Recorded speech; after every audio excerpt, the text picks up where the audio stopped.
नमस्कार दोस्तों, it's entertaining education, let's make education easy. और मैं कुशल त्रिपाठी आप सभी का हार्दिक स्वागत करता हूं।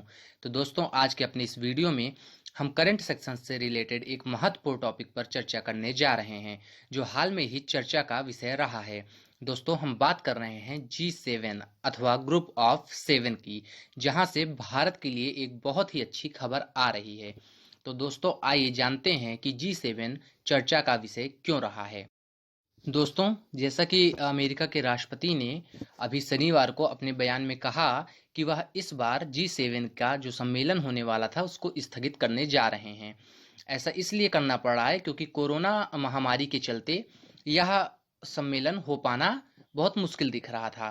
पहले तो जून में वीडियो कॉन्फ्रेंसिंग के जरिए यह मीटिंग होने वाली थी, परंतु अब उसको भी टाल दिया गया है। और राष्ट्रपति ने कहा है कि अगली बार जब G7 का सम्मेलन होगा तो उसमें वे भारत, रूस, ऑस्ट्रेलिया और दक्षिण कोरिया को भी इसमें शामिल होने का न्योता देंगे। अर्थात एक तरह से कहा जाए तो G7 का विस्तार करके G10 या G11 करने का विचार किया जा रहा है। राष्ट्रपति ट्रंप का कहना है कि अगला सम्मेलन सितंबर तक होने की संभावना है, और अगर यह सितंबर में नहीं होता है तो इसके बाद फिर वो संयुक्त राष्ट्र की महासभा की बैठक के बाद होगा। तो दोस्तों, यही दो मुख्य वजह रही है जिसके कारण G7 चर्चा का विषय रहा है। पहला कि G7 की जो बैठक थी, जो सम्मेलन होने वाला था, उसका स्थगन कर दिया गया है। और दूसरा कि G7 का विस्तार किया जाएगा, उसमें 4 और अन्य देशों को भी शामिल होने का निमंत्रण दिया जाएगा। तो दोस्तों, अब आइए जानते हैं कि G7 है क्या। दोस्तों, G7 दुनिया के 7 सबसे बड़े विकसित और समृद्ध अर्थव्यवस्था वाले देशों का एक समूह है। इसमें Canada, France, Germany, Italy, Japan, Britain और अमेरिका शामिल है। इसे ग्रुप ऑफ 7 अर्थात उसी को शॉर्ट फॉर्म में G7 कहते हैं।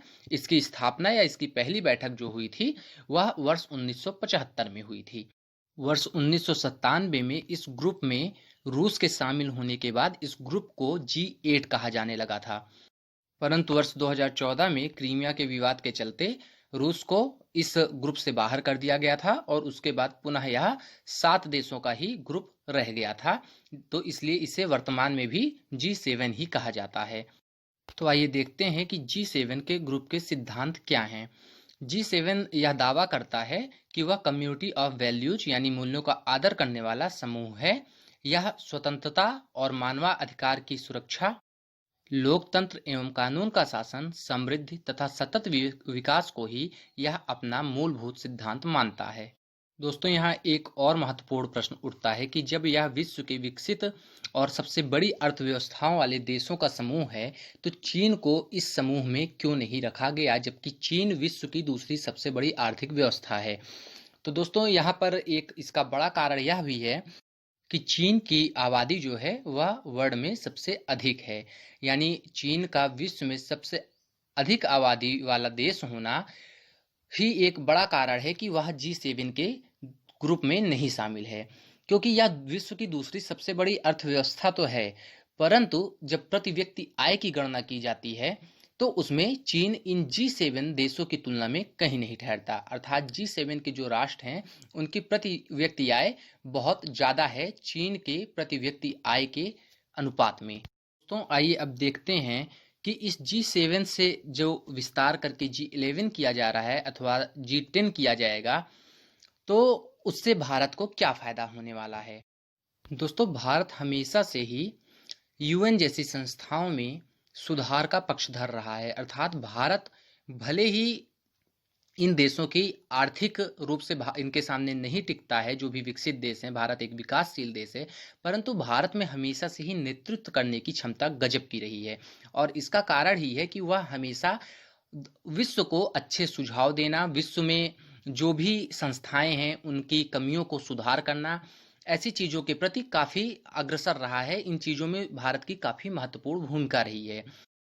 दूसरा एक महत्वपूर्ण कारण यह भी है कि कोरोना के चलते अमेरिका चीन का बहिष्कार कर रहा है, अर्थात चीन को इसका जिम्मेदार ठहरा रहा है। ऐसे में जब एशिया का कोई भी देश इस सम्मेलन में नहीं है, यानी कि G7 के ग्रुप में नहीं है, तो वह भारत को इसमें शामिल करने के बारे में सोच रहा है। और इससे भारत को यह फायदा होगा कि उसे वैश्विक स्तर पर एक अच्छी पहचान मिलेगी। वैसे भी भारत की वैश्विक स्तर पर काफ़ी अच्छी छवि रही है। इसके अलावा विशेषज्ञों का यह भी मानना है कि भविष्य में चीन की नीतियों से निपटने के लिए सभी पारंपरिक सहयोगियों को एक साथ एक मंच पर लाने की योजना अमेरिका बना रहा है। तो दोस्तों, G7 का विस्तार करने के लिए अमेरिका ने भारत, रूस, दक्षिण कोरिया और ऑस्ट्रेलिया को ही क्यों चुना, इसके भी पीछे कुछ कारण हैं। आइए उसको हम विस्तार से समझते हैं, और वो मेरे व्यक्तिगत ख्याल हैं, यानी कि जो घटनाक्रम इस समय वर्तमान में चल रहा है उसको लेकर जो मेरा व्यक्तिगत नज़रिया है या जो मेरी व्यक्तिगत सोच है, उसको मैं आपसे शेयर करने जा रहा हूँ। दोस्तों, जैसा कि जब हम लोग विश्व युद्ध का वीडियो देख रहे थे, जो मैंने प्रथम विश्व युद्ध का वीडियो बनाया था, तो उसमें मैंने एक लाइन बोला था कि दोस्तों, विश्व में घटित होने वाली प्रत्येक घटना के पीछे कुछ न कुछ कारण होता है, अर्थात कोई पूर्व में घटी हुई घटना ही भविष्य में घटने वाली घटना के का कारण बनती है। तो वैसे ही अगर G7 का विस्तार किया जा रहा है, उसमें भारत को, रूस को, ऑस्ट्रेलिया को, दक्षिण कोरिया को, इन सबको शामिल किया जा रहा है, अमेरिका ऐसा करना चाहता है, तो इसके पीछे की जो सबसे बड़ी वजह है वह है अमेरिका और चीन का आपसी विवाद। दोस्तों, अमेरिका और चीन का विवाद बहुत लंबे समय से चल रहा था, परंतु यह बढ़ गया कोरोना के कारण। कोरोना के आने के बाद अमेरिका ने कोरोना के लिए चीन को जब से जिम्मेदार ठहराया है, तब से यह विवाद बढ़ता ही गया है।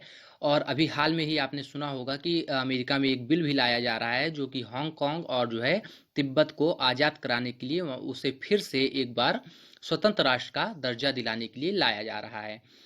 दोस्तों, इसमें एक और महत्वपूर्ण कारण है कि भविष्य में चाइना भी काफ़ी अच्छी महाशक्ति बनती हुई दिख रही है। इस कोरोना के चलते जिस हिसाब से अमेरिका में तबाही हो रही है और अमेरिका बर्बाद हो रहा है, ऐसे में अमेरिका के लिए यह ज़रूरी हो गया है कि वह चाइना को किसी भी प्रकार से रोकने की पूरी कोशिश करे, क्योंकि इस समय जब पूरा विश्व कोरोना की मार झेल रहा है, तो चाइना इस समय कोरोना पर काफ़ी हद तक काबू भी पा चुका है, और उसके बाद वह लगातार गिरते हुए शेयर मार्केट को, कंपनियों के शेयर जो लगातार गिर रहे हैं, उनको खरीद भी रहा है। ऐसे में भविष्य में चीन का आर्थिक रूप से बहुत मजबूत होने के भी संकेत मिल रहे हैं।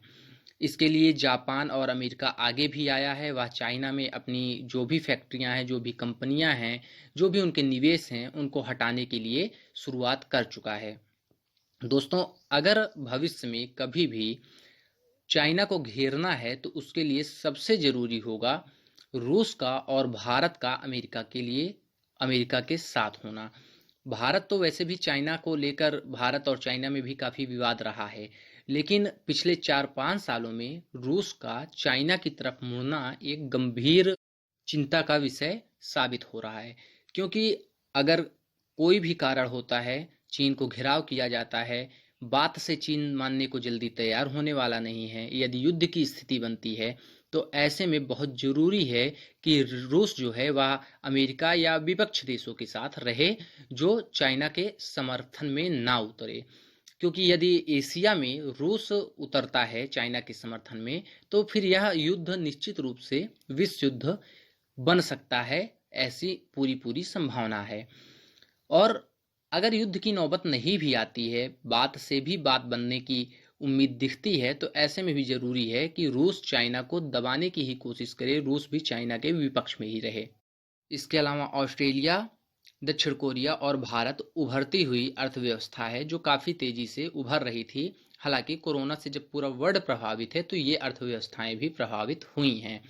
ऐसे में जो G7 देशों का समूह था, इनका वर्ल्ड की टोटल इकोनॉमी में जो परसेंटेज था वो कम होना शुरू हो गया था।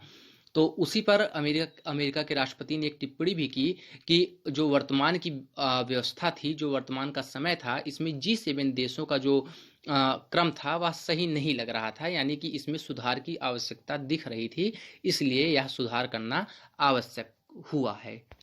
तो दोस्तों, इन चारों देशों को शामिल करने के बाद जो G7 देशों की इकोनॉमी का परसेंटेज है वर्ल्ड में, वह भी काफ़ी तेज़ी से वृद्धि होगी, उसमें भी होगी, यह भी निश्चित है।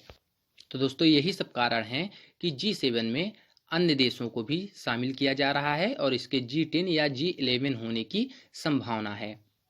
तो दोस्तों आज का हमारा वीडियो आपको कैसा लगा हमें कमेंट करके ज़रूर बताएं। वीडियो को ज़्यादा से ज़्यादा शेयर करें ताकि यह जानकारी लोगों तक पहुँचे और अपनी प्रतिक्रिया हमें देते रहें। दोस्तों बहुत बहुत धन्यवाद।